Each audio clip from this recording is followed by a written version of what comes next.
Oregon Sports Network. And Oregon is going to play in the national championship game. Welcome to Duck Insider. Man, it feels great to be a Duck. Give it to me, baby. My house. I'm taking it there. Their competitors, they'll want to put the O on. Three, got it! We're going to compete to a standard every day. The Oregon standard. Rebound. Up and in. 1.4 to go. The opportunity to play, put Oregon on your chest, should mean a great deal to you. Unloads on one into left field, back toward the wall. Gone! This program is staged to compete and to win championships. Oregon wins!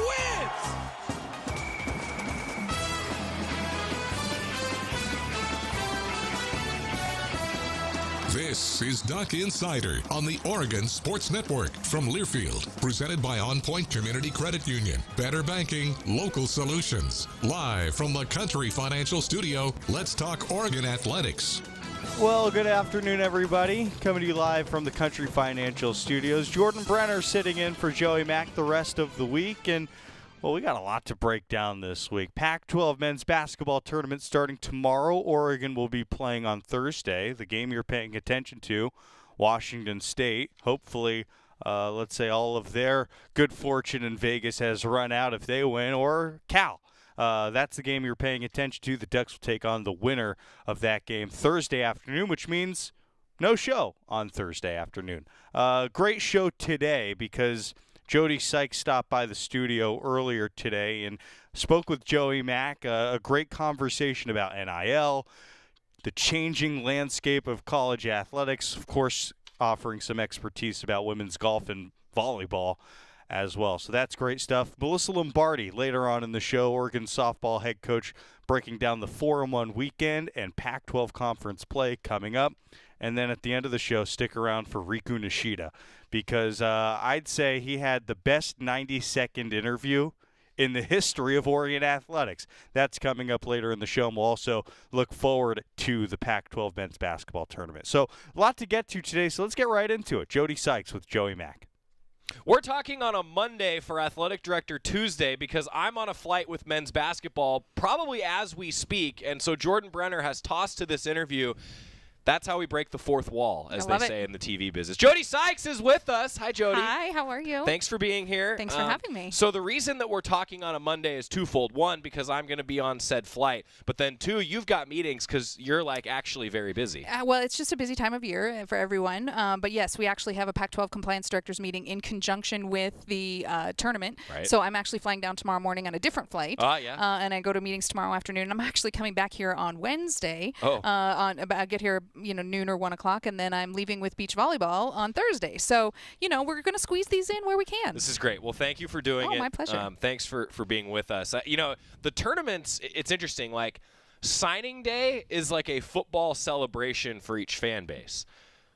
And then it's also a business day, right? It's signing day. Right. The conference tournaments, I feel like, are when everybody has their meetings, as a group amongst the conference, and then there's also a tournament going on. Accurate? 90%, yeah, absolutely. 90% of us are there for working reasons, anyways, right? We're there to, have conversations with our colleagues or to help. Maybe there's a role in the past I've helped with tickets, and so we're there anyways. So it's not like we're adding an additional feature. This year in particular, I wasn't planning on going, but I do need to go to the meeting because this is the beach volleyball is going to Hawaii. So, hey! I'm pretty strategic in how I pick my stuff. Yeah, that's so, good. Great planning. Right? Great right? planning. As much as I love our men's basketball team, I'm like, beach in Hawaii. I don't know. I agree. And also, look, I know that maybe I'm in the minority here, but I'll just say this because anybody who's listened to the show long enough knows my feelings probably before I even say them out loud at this point. Hawaii, Vegas, Hawaii, right? Yes. That's just me. No, me too. I'm not a gambler. If I go to Vegas, it's for the shows, right. So it's not, or a basketball tournament. I go to Vegas right? for the tournament. Or golf. I go to Vegas to play golf, That's right? it. That's about it. Yeah. So to me, sorry, Vegas versus Hawaii, I'm going to take Hawaii. Tactical decision. That is right. Decision. That is right. So Chief Compliance Officer, that takes up a lot of time. So does being a sports administrator. We're going to cover all of the subjects today. Absolutely. You said that it's Pac-12 compliance meeting. So maybe the better way to ask my question of what's new in compliance, it's what's the agenda for What's the meeting the agenda, tomorrow? right? Yeah, no, absolutely. I mean, there's a lot of stuff changing right now in college athletics in general. Compliance has to ride the wave with that as well, right? I've been saying to a lot of people lately, we're just on a roller coaster, and we're just kind of dealing with it as the twists and turns and ups and downs and everything happen. We've got a lot of things that are happening in the deregulation space, things that are going into effect in July. They've been heavily covered in the news with volunteer coaching, how that kind of position is going away, but that doesn't necessarily mean these are going to become paid positions. Right. We've got a lot of things that got actually tabled related to official and unofficial visits, so we're hoping that in the coming months we're going to get some guidance on that maybe in the next month or two, which could change how those kind of things proceed. And every 2 weeks we get some sort of an email that says, okay, the transformation committee suggested this, or the Division I Council passed that, and a lot of it's very sports specific. So right now we are dealing with things that as they come through, instead of the entire department as a whole, right? We're dealing with one sport or one-offs or one thing here and there.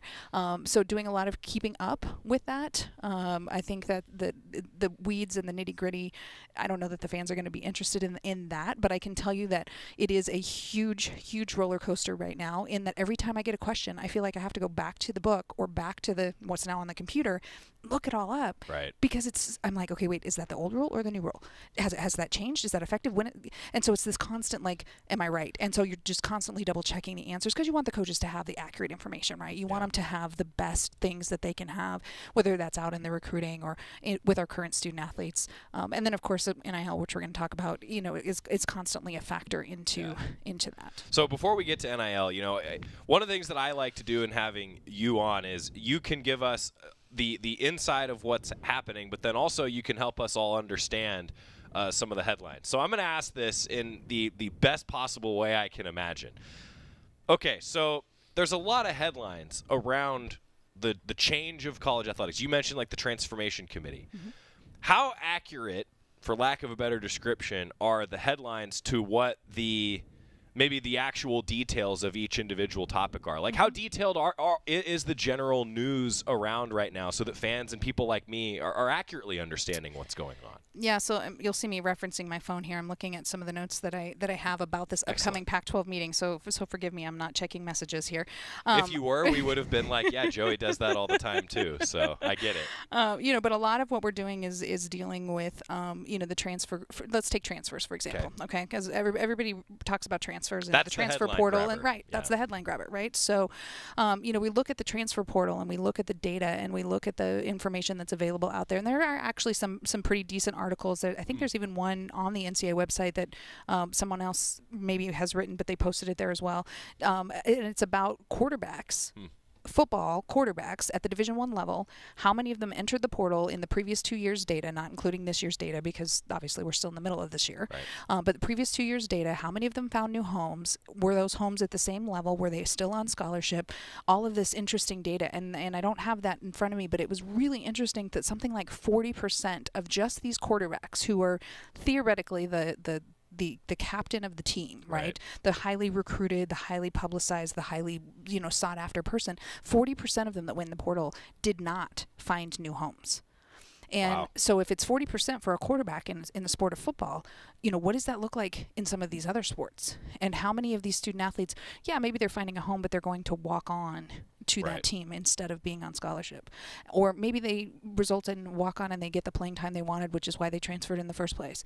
Now, don't get me wrong. There are students who still need to transfer for the right reason. Their academic major isn't working out. They're homesick. There's been a change in their financial situation. Coaches change, and that's not working for them. They get injured and they need to go home for a while, and they want us to go to school while they're at home rehabbing. There's a lot of different reasons why the data is the way that it is. Sure. But all you see in the headline is transfer portal, transfer windows, transfer this, transfer that.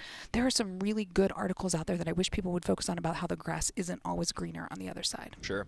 And I feel like that's, we saw the pendulum. You and I have talked about this before, like the pendulum example of, you maybe overcorrect sometimes, and then it has to swing back, and it's rare that a pendulum sits right in the middle. Right. That's why it's a pendulum, right? Well, and part of the problem is we got the transfer portal in October of 2018, and we were finally kind of starting to figure it out, and that pendulum was starting to settle a little bit, right?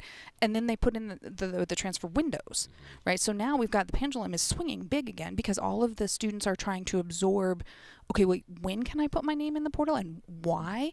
And then, of course, there's exceptions to everything. So, for example, if you're transferring to be a grad student because you're going to finish at the University of Oregon in June and you want to go for your 5th year, which COVID has created for 90% of our students, right? You want to transfer for that 5th year and you want to be a grad student, then you can go in the transfer portal at any time. Right. You don't have to wait for the window. Right. But then there's all this other legislation out there dealing with financial aid for 4-4 transfers. And I mean, the pages and pages and pages that we have to read and absorb just to be able to tell the coach, okay, if you sign this person, this is what their scholarship is going to look like. Yeah. And this is how it's going to count against you for the next 3-4 years, whatever that looks like. So I get where they're coming from, trying to curb some of whatever's going on, making the coaches more accountable. But at the same time, in sports other than football, men's and women's basketball, baseball, and ice hockey, it was working fine prior to 2018. Or at least most of us thought that it was. Maybe I'm wrong. But now we're just, again, dealing with that roller coaster pendulum, whatever you want to call it. I like roller coaster better. Yeah. I mean, it is what it is, right? Sometimes it levels out. Sometimes you're climbing the hill. Sometimes it's the big, deep curve down around to the right. I don't know. Yeah. We're just all trying to figure it out. The biggest thing we try to do, though, is make sure that our coaches and our student athletes have the education that they need as they're making a decision. Well, one of the things for me, like, as to put my fan cap on, that I would say my opinion is probably more informed than most fans because I sit here. I guess I'll qualify what I'm going to say by saying that.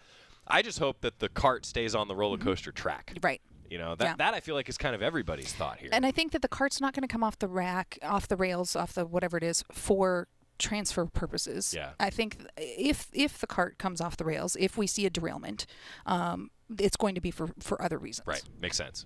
Well, what else is going on? What else should fans know about? Oh, I don't know. Let's talk a little NIL maybe. NIL. You want to talk that? All right. So where do we sit today? And I'm gonna. I say this kind of jokingly, but I think Jody will appreciate it. It is currently March 6th at 11:43 a.m. when I ask this question. This will air sometime in the 1 to 1:30 slot on Tuesday, March 7th. Where do we sit at 11:44 on Monday, March 6th? Probably someplace different than we will sit tomorrow at 1 p.m. There you go. Just for the record. Right. No, I mean, we're still learning, right? I mean, I can constantly say to people on the NIL topic that we are still building the plane as it flies. Wow. Because we are constantly learning. We are constantly trying to absorb and adapt. And then, there was a memo in October that came out that provided us with some additional guidance and some things that we're supposed to be working on and monitoring and paying attention to on our campus. And, so in my opinion, that kind of just tore off the left wing or right wing or whichever wing you want it to tear off. And it just tore that off. And so now we're rebuilding that wing too. All we've got left is a fuselage. Right. Because we had been doing some other things. So, again, we have some great partners in the NIL space that are trying to do things the right way. We have our student athletes who are trying to keep up and learn for the ones that want to be involved. We're still seeing the same thing where we do have a lot of student athletes who are all in, a lot of student athletes who don't want to touch NIL with the 10-foot pole, and then everybody else that's kind of in the middle. And then we're just figuring out, these new companies and new businesses and new things that are just popping out of the woodworks, making sure that our student athletes are educated, not jeopardizing their eligibility. Been big articles in the recent 2, 3, 4 weeks about NIL related things. University of Miami women's basketball has kind of an NIL tie to it. There's some other stuff that's starting to flow out. So we're starting to get some additional information about whether we should be focusing left or focusing right or keeping down the middle, working with outside companies who deal with this nationally. Open Doors is a great partner for us, and helping us to say, okay, what are you seeing? What are the best practices? Because we don't even know what the best practices are, right? Not a big enough sample size yet, right? And we're a year and a half in, and we're just trying to figure it out. So we focus on the education, we focus on the opportunities. Spent a lot of time back in February talking with student athletes about taxes and how to file their taxes, because many of them are like, wait, I have to file taxes on Right. what I just did, and and just getting Income. them right. It's income. It's employment. And they have to see it as employment, and they have to see it as income that they have to report. And so we're just trying to focus on the things that we can control from the compliance side, the things that we can help them educate on, the things that we can work with entities on campus and off to help our student athletes in that space, and hoping that we don't overstep or cross over a path that we shouldn't go down. But we really try hard to stay in that education lane. Oregon's lucky to have a person like Jody Sykes navigating all these rules behind the scenes, especially in an evolving collegiate sports landscape. More with Jody Sykes coming up. You're listening to Duck Insider on the Oregon Sports Network from Learfield.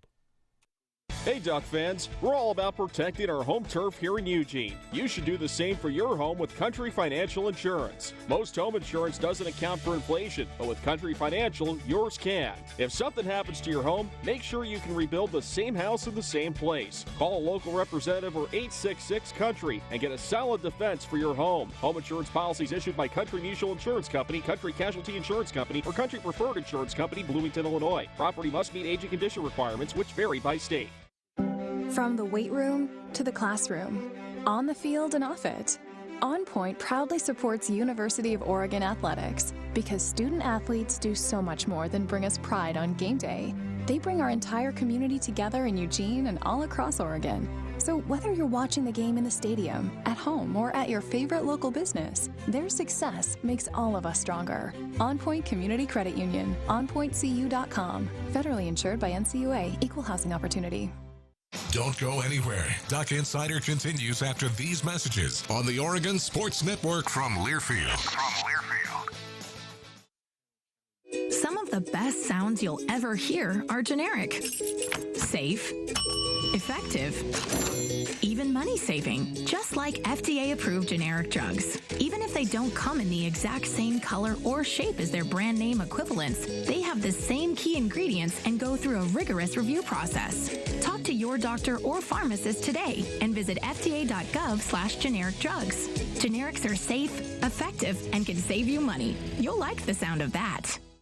Unused prescription opioid pain medicines can spell trouble. They can spell risk if taken by someone they weren't prescribed for, harm if accidentally taken by a child or pet, or overdose if they're not used as directed. Safely dispose of opioids before they can hurt your family. Find a drug take-back option such as medicine drop boxes. You may find these in your community at local pharmacies or police stations. Visit www.fda.gov/drug disposal.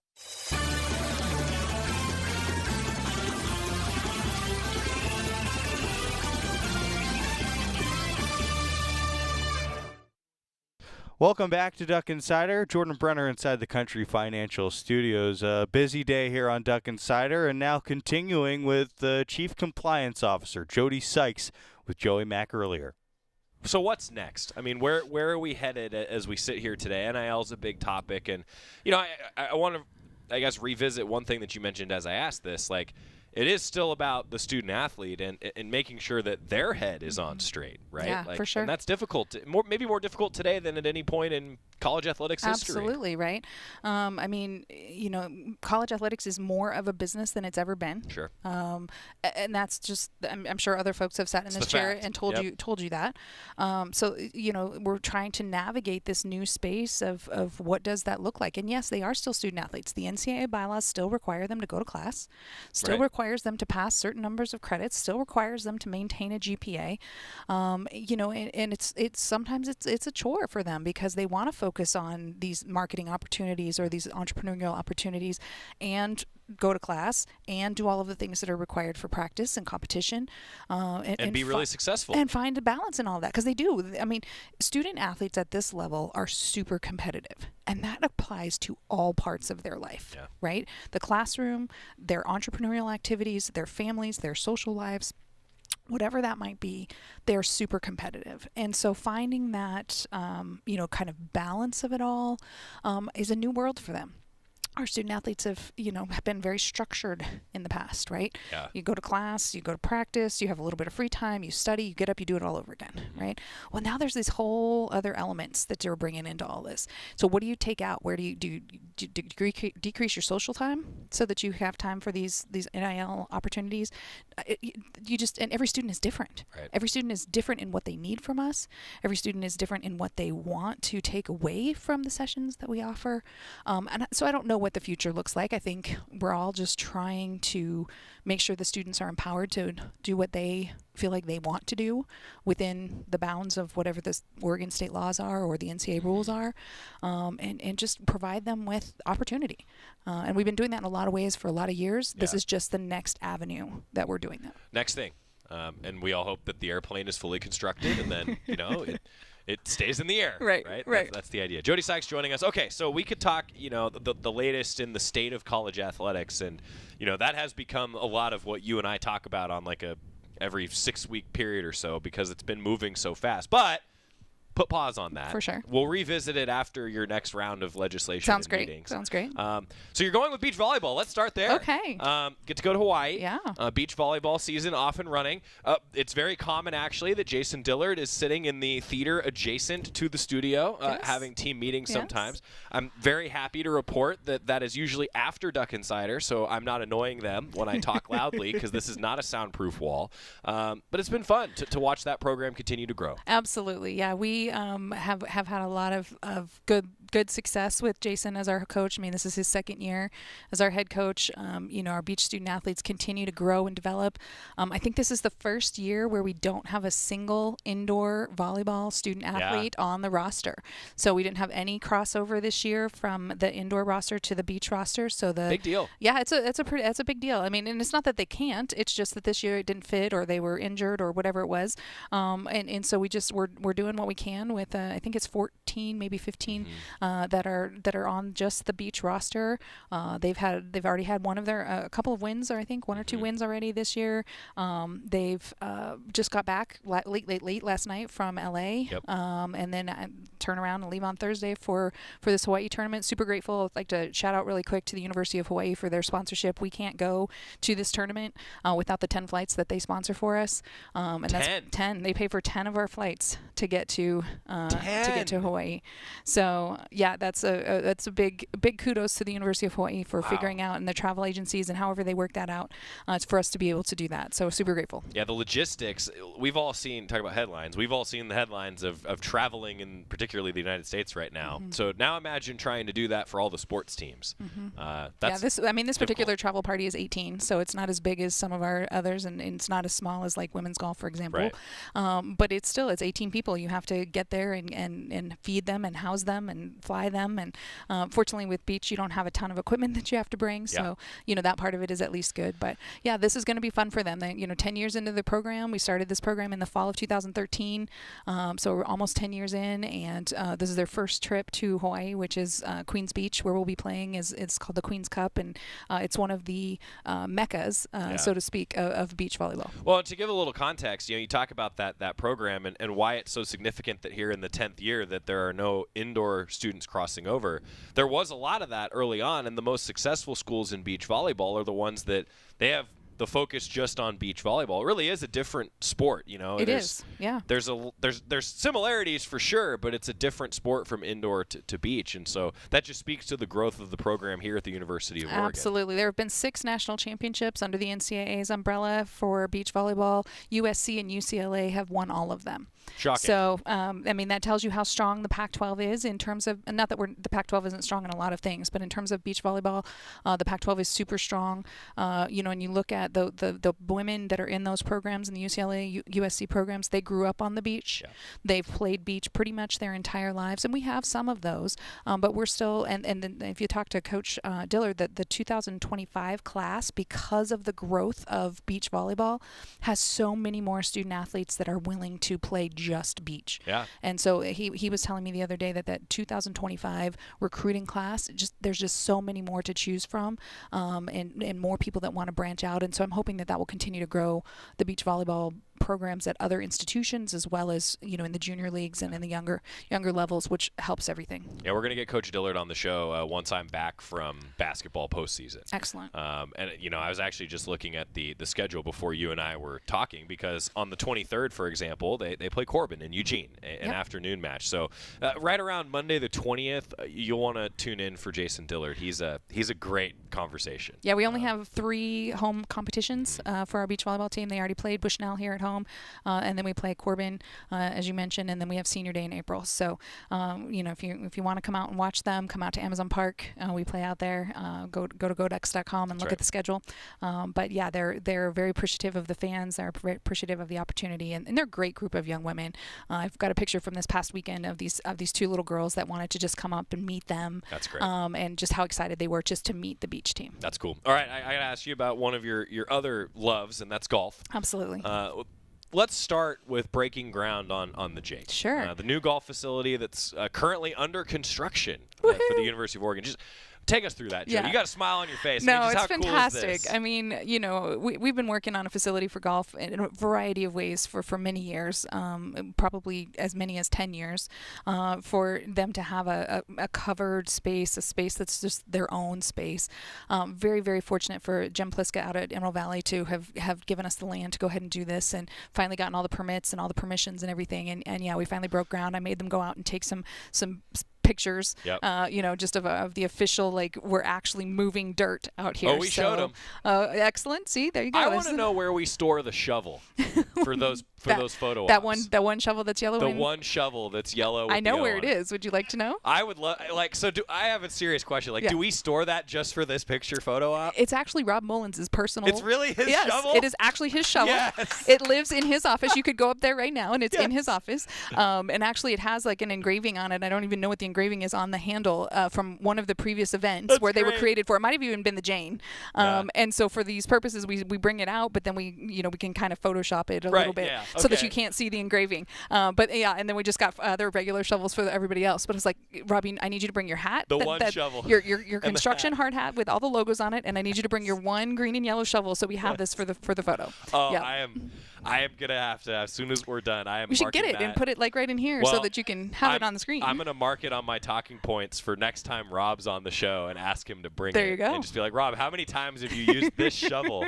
But also, that's great. Like, it's the same shovel. Right. That shovel's broken a lot of ground on facilities. It has. Even though it's symbolic, it has broken a lot of ground, and it's I mean, that's what it's there for, right? It's there to be that symbolic ground-breaking shovel. That's awesome. Yeah. No, it's great. We're super excited. That's what Duck Insider is for right there. The little tidbits that you get, right? The little tidbits. That's phenomenal. Meanwhile, on the course, women's golf, Ashley Park has been making a lot of, I keep going back to headlines, making a lot of headlines. Absolutely. Ducks are off to a great start in the spring. Absolutely. Yeah, this past tournament, the Darius Rucker Intercollegiate in Hilton Head Island, South Carolina, was phenomenal for Ashley. Tied for 4th. I mean, that course was hard. I was there with them. I walked around with them, and it was a very, very difficult golf course.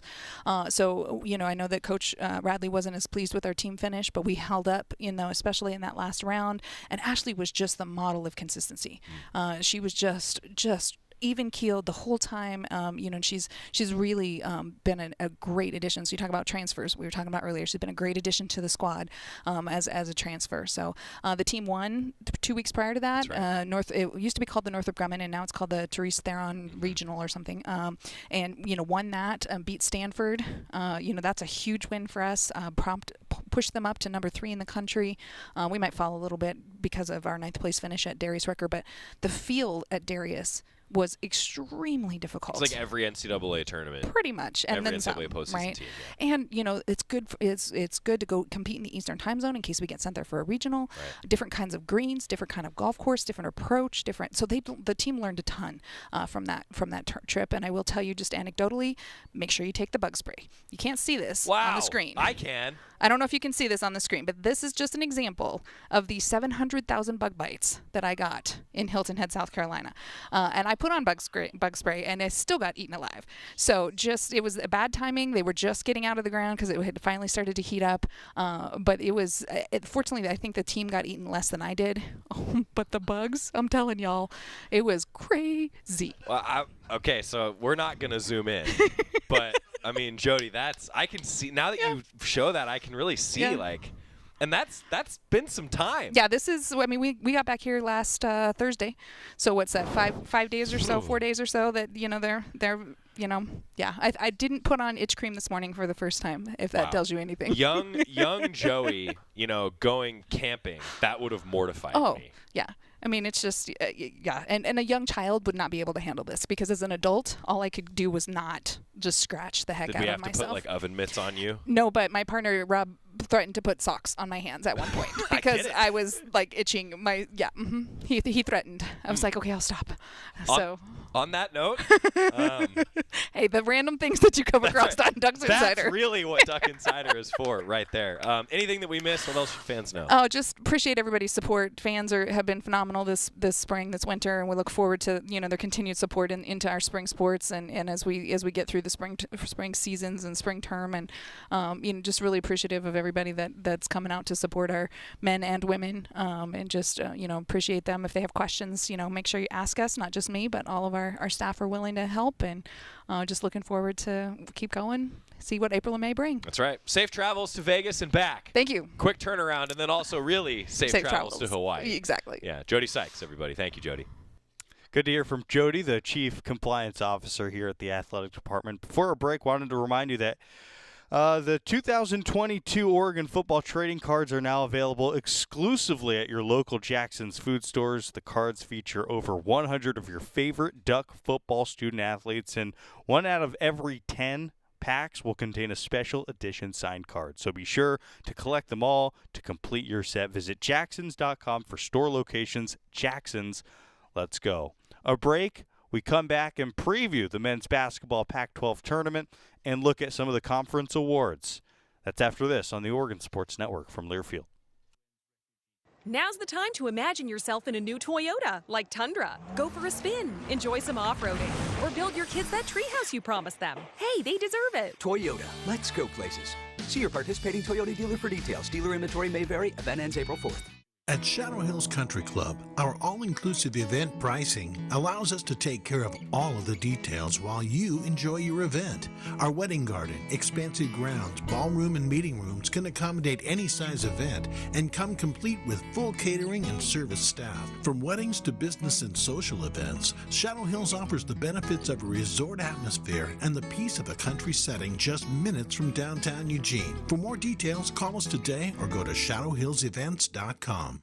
Now's the time to imagine yourself in a new Toyota, like Tundra. Go for a spin, enjoy some off-roading, or build your kids that treehouse you promised them. Hey, they deserve it. Toyota, let's go places. See your participating Toyota dealer for details. Dealer inventory may vary. Event ends April 4th. Duck Insider continues after this timeout on the Oregon Sports Network from Learfield.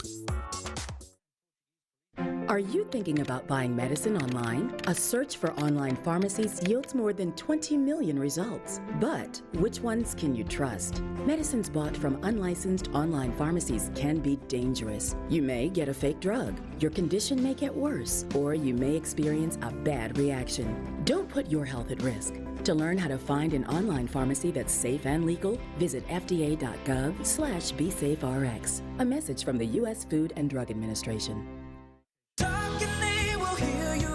We all want our kids to grow up safe and healthy, so we show them how.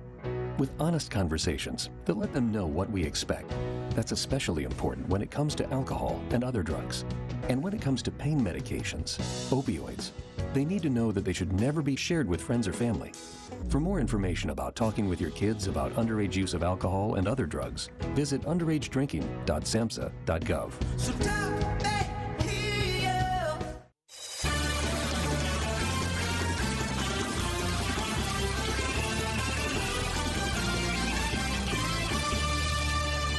Tuesday afternoon here, Jordan Brenner in the Country Financial Studio. Duck Insider is brought to you by On Point Community Credit Union. Tomorrow, the start of the Pac-12 tournament in Las Vegas. But before we go to the bracket, some great news today. Congratulations to N'Faly Dante, first team All Pac-12. And how about that for a guy who's been through the ringer a little bit throughout his career. Pretty proud of N'Faly Dante. I think a lot of Duck fans should be, because this has clearly been his best season on the Ducks. He's battled back from injuries.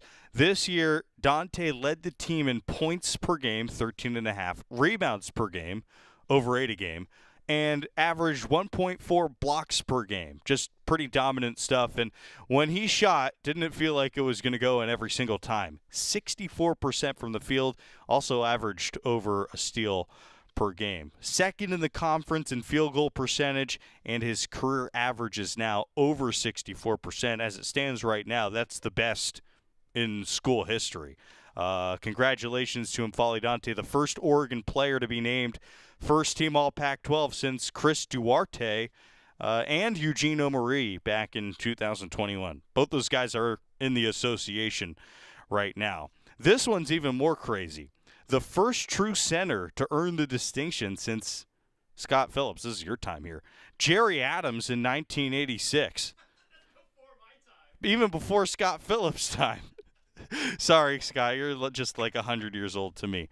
Will Richardson, by the way, honorable mention on the all-conference team. Congratulations to Will Richardson, too.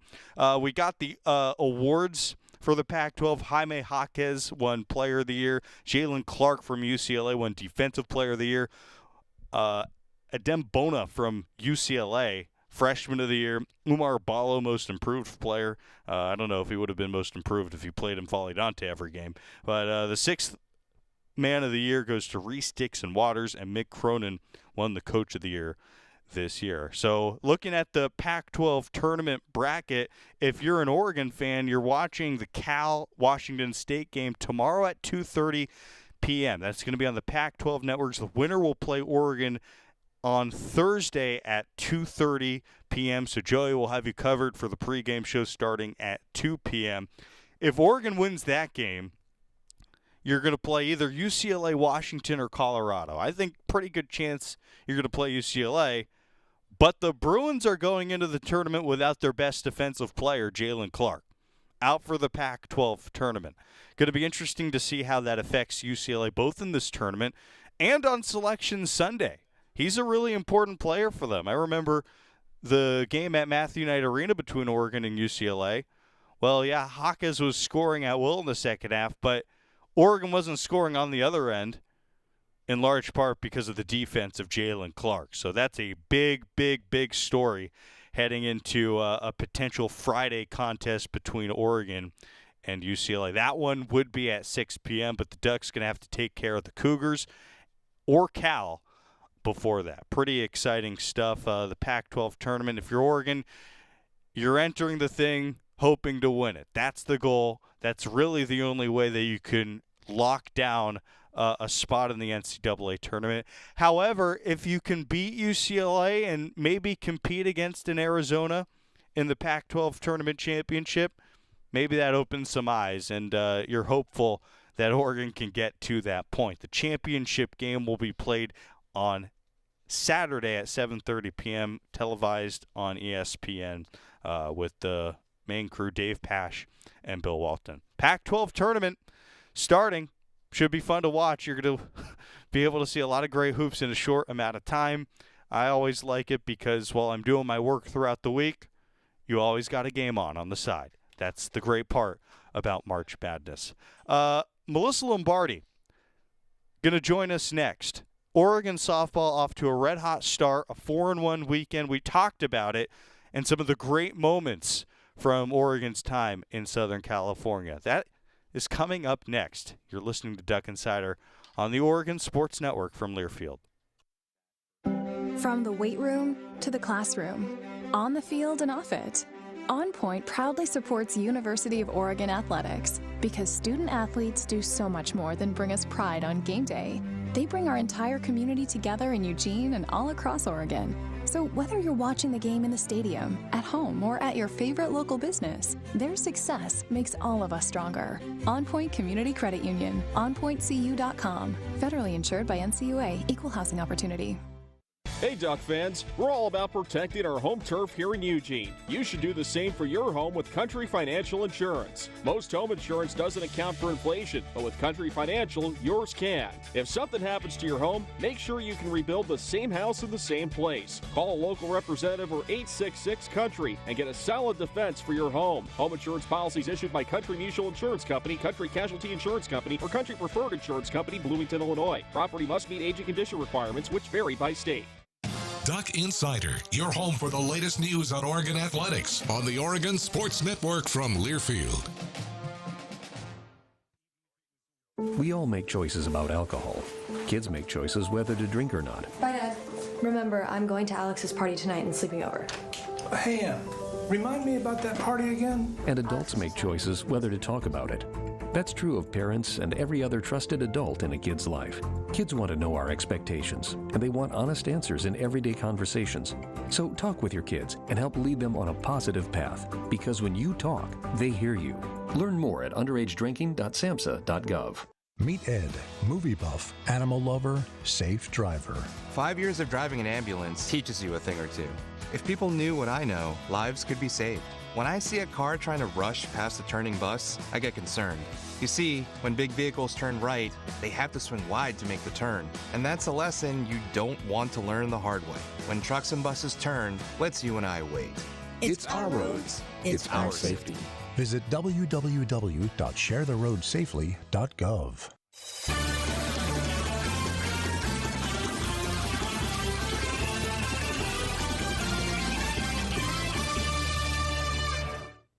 Okay, welcome back into the Country Financial Studio. Jordan Brenner and Coach Lombardi catching up here, getting ready for conference play for Oregon softball. And Coach, just generally, how has the season been going so far? A lot of positives early on in the season. Yeah, I think it's been going really well. We wanted to have a fast start and have the ability to jump out of the gates quick. We played a tough schedule. We've been on the road for the last 4 weeks, and I think we've just really gained a lot of positive things along the way, on the field, off the field. So we're excited for PAC to start and to go on the road, but then we're excited to get home as well. It's a real challenge to be on the road for several weeks in a row, and you have another week of that coming up against Washington. Is that a challenge that the team has embraced in the right way? I think so. You know, just with our weather, we need to go to warmer states early on. So I think they understand that when we do that, we know we're going to get good weather. We're going to play really good opponents. But then also, too, we spend a lot of time together. These guys get to spend a lot of time together. So I feel like it gives us opportunities to bond, you know, as well. Yeah, and taking care of schoolwork. I mean, it's a real challenge. And if you can take care of it early, hopefully that makes PAC play feel easier when in reality you're playing some of the toughest competition in the country. Yeah, we are, and that's just a part of it. I think we need to have a tough non-conference schedule to be able to be prepared for conference. So a 4-1 start at the Judy Garmin Classic, a lot of positives, and you know, you feel pretty good about things when you're entering a game with Stevie Hansen in the circle. What have you seen from her early on this season? Why has she been so dominant this year? I think her command's been really good. She's always been a competitor, but her command is really well. I think she's throwing the ball harder, and I just think she's got great movement through the zone. Pretty great stats as well. Tied for the NCAA lead with 11 wins, and she's won every decision that she's had this year. So when she's in the circle, you're winning a lot of games. There has to be that confidence factor as a head coach where you put Stevie Hansen in there, you feel pretty good you're going to get a win that day. Yeah, I love what she's doing. I do. She looks like she's really enjoying what she's doing when she's out there. I know she just wants to do whatever she needs to do to give her team an opportunity to win. But I love what she's doing, and I really love what this pitching staff is doing together as a whole as well. Yeah, the whole pitching staff has been good, and it helps when you have a great defense behind the pitching staff. What have you seen on that side of the ball? Our defense is solid. I think our defense is really, really good. They make routine plays look very, very routine. I think they make difficult plays look routine. So I just think they really pride themselves, out there on defense and the positioning and where, how they want to be positioned for different hitters. I think Coach Reagan's done a really, really good job with them. Yeah, and the double play ball has really helped the pitching staff. It's a pitcher's best friend when the defense can turn too, and you've turned a lot of double plays this season. That helps put zeros up on the board, doesn't it? Yeah, for sure. And also, too, I just, you get a big-time double play ball, and that momentum carries with you right back into the dugout and goes into your offense. So I love ending an inning with a double play ball. Yeah, that's a great point. We're talking with the head coach of Oregon softball, Missy Lombardi, talking about the offense, Coach. A lot of great stories on the offensive side, and Allie Bunker's been one of them, coming off a huge weekend down in Southern California. Yes, Allie's just doing her thing. Allie's doing her thing. Allie's clutch. She's been clutch for the entire career here at Oregon, and I wouldn't expect anything different for her finishing this year. She just thrives, in tight situations and understands how to come through. That's that veteran leadership, right? And you see the same thing from Tara McGowan, who has been consistent all year, but then at some points it just seems like she goes to another level, and everything she hits goes out of the ballpark. Yeah, she's been hitting the ball hard. She's been seeing the ball really well. I think she's been having good approaches, to each at bat, and it's been awesome too. I think last year there was times where she hit the ball out and it would hit the wall, it hit the top of the wall, or she would just miss. And now you're looking at her and she's clearing it easily. So I love that extra power that she brings this year. Yeah, it's we talk about a momentum play when the ball goes over the fence. That feels like a momentum play. She leads the team with 7 home runs, and she has home runs in 3 consecutive games. Hoping to see that continue for Tara McGowan. How about Taya Bird? I think one of the breakout stars for your team this year. What has she meant to the ball club this year? Same thing. I think you're just seeing more power. There's been plenty of times where we needed her to come up clutch, and she's doing that, not just with the base hit. She's doing extra bases, whether it's a double or hitting a home run. I think it's pretty cool to see any of these guys be in a moment where we really need them to come through, whether it's at the plate, it's on the mound, defensively. And you just, they come through and we get excited for them. We're not excited because we're surprised that they did it. We're excited because we've seen the amount of time and energy and work that they've put into it. Yeah, that's that clutch gene. I feel like it's going to be absolutely huge if you want to get a lot of wins in Pac-12 play. So you score 11 runs in an inning this past weekend, and yet that felt like it wasn't even the biggest story of the softball game because of Caitlin Howard and her first career home run. I want to start with this. What was that moment like for you and the entire team to see her succeed like that? I think same thing. Like, we all know how much time and effort she's put into things, and for her to get her opportunity, the at-bat before that she ended up getting herself into 2 strikes, and you could just see that there was no way she was going to be denied. And she had a base hit to right field, and these guys went crazy. And then she got an opportunity to come up again and, hit a bomb oppo, which is tough to do. But we were really thrilled. Kate is a great leader for us. She is a great teammate. She's an unbelievably hard worker. Her heart and soul is Oregon, and I appreciate everything that she does for this team, for us, and I just was thrilled for her. Feels like she's a cornerstone of this program. You two have been together for 5 years. What has her journey been like, and what led her to this moment here this past weekend? Her journey's been awesome to watch. Each one of them have their own journey, and it's been cool to watch her transform and come, and to be a part of the team the first year, and then each year watch her get better and better, to mature, to become a leader for us, to be able to come back her 5th year and to get her master's.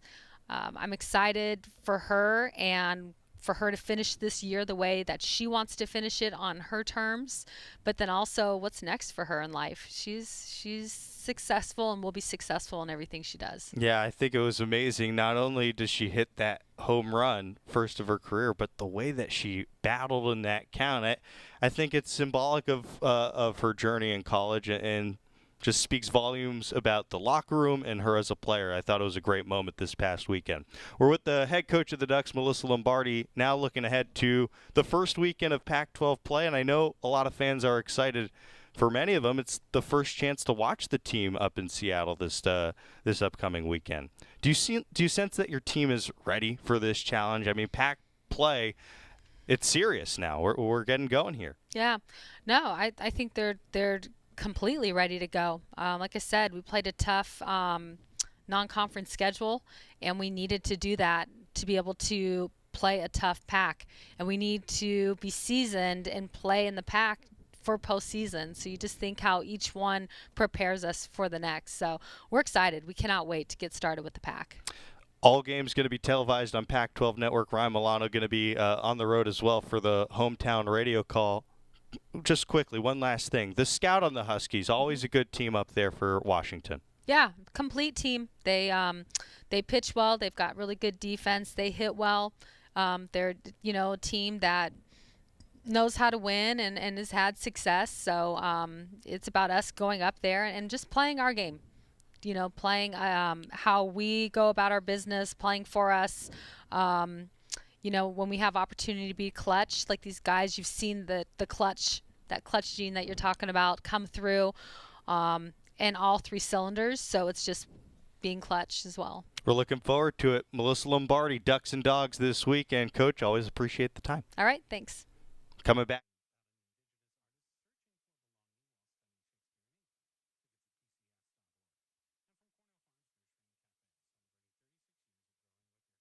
At Shadow Hills Country Club, our all-inclusive event pricing allows us to take care of all of the details while you enjoy your event. Our wedding garden, expansive grounds, ballroom, and meeting rooms can accommodate any size event and come complete with full catering and service staff. From weddings to business and social events, Shadow Hills offers the benefits of a resort atmosphere and the peace of a country setting just minutes from downtown Eugene. For more details, call us today or go to shadowhillsevents.com. From the weight room to the classroom, on the field and off it, On Point proudly supports University of Oregon athletics because student athletes do so much more than bring us pride on game day. They bring our entire community together in Eugene and all across Oregon. So whether you're watching the game in the stadium, at home, or at your favorite local business, their success makes all of us stronger. On Point Community Credit Union, onpointcu.com. Federally insured by NCUA, Equal Housing Opportunity. This is Duck Insider. Duck Insider on the Oregon Sports Network from Learfield. I've been driving trucks for a long time, and safety is my #1 priority. I know that my truck has huge blind spots. That's why I remember to check my mirrors often for smaller vehicles. Everyone can help keep our roads safe. Next time you're behind the wheel, try to avoid lingering in those blind spots. It can be dangerous. Let's all plan to share the road safely. Learn how at www.sharetheroadsafely.gov.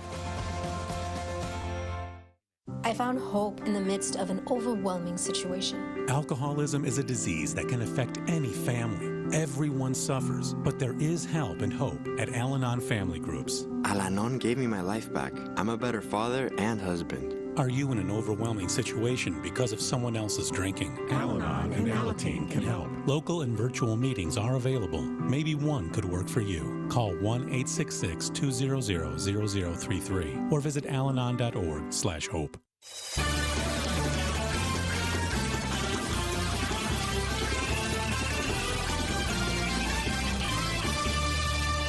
Welcome back to Duck Insider. Jordan Brenner inside the Country Financial Studios. All right, so after the win on Sunday for Oregon baseball, a 4-game sweep against San Diego, Riku Nishida met with the media.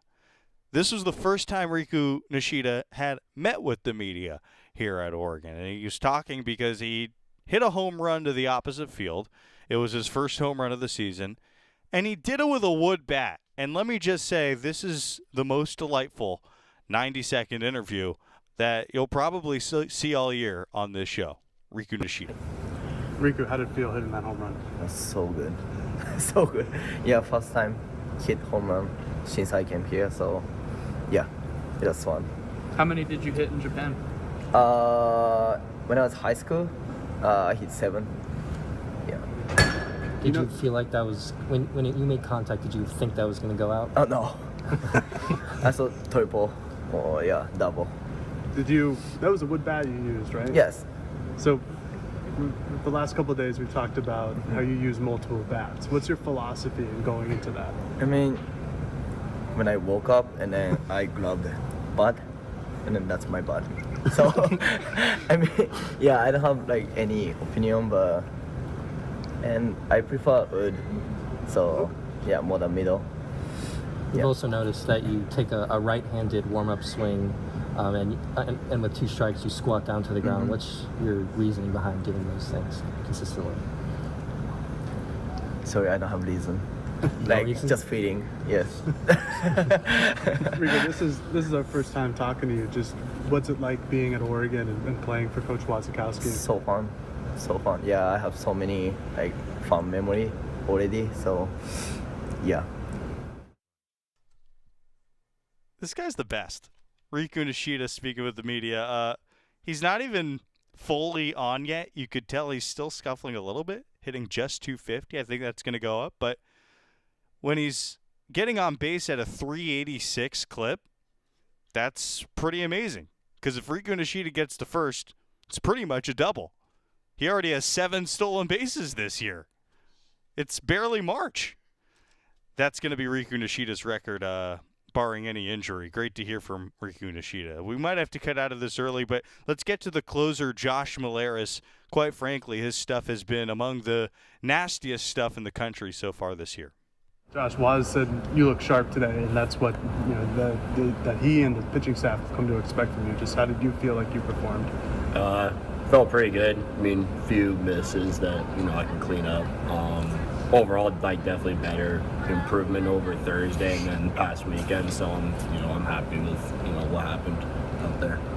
You hit 94. I think that's the highest that I've seen with you in the game. Just did your arm feel better today than it has in days past, or was it more of a mechanical adjustment? Or is that just the standard? Standard. It's been pretty cold out there. I got going pretty quickly, but normally I just go out there and give it everything. So it is what it is. Pretty sure it'll continue to climb. As season goes on and starts to warm up. When Juan says you come in for the 8th for a 2-out, I guess it wasn't really a save opportunity, but is it a different demeanor that you have on the mound when it's not a save opportunity, or you just go full go the entire time? Nah, full go. Still out there to slam the door, no matter, how long or how short I have to go. What do you think?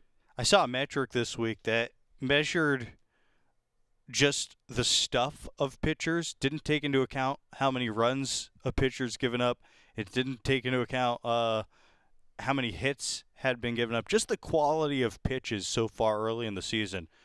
Josh Milleris from Oregon was in the top 10. So one of the nastiest pitchers in the country so far this year. And isn't Oregon lucky that you can go from a Colby Summers closing games every single game to Josh Milleris doing it the very next season. Excited to see how he can continue his first season here in Eugene. A pitcher with a lot of innings so far in his career. Has been a starter, a middle reliever, now shutting the door at the end of games.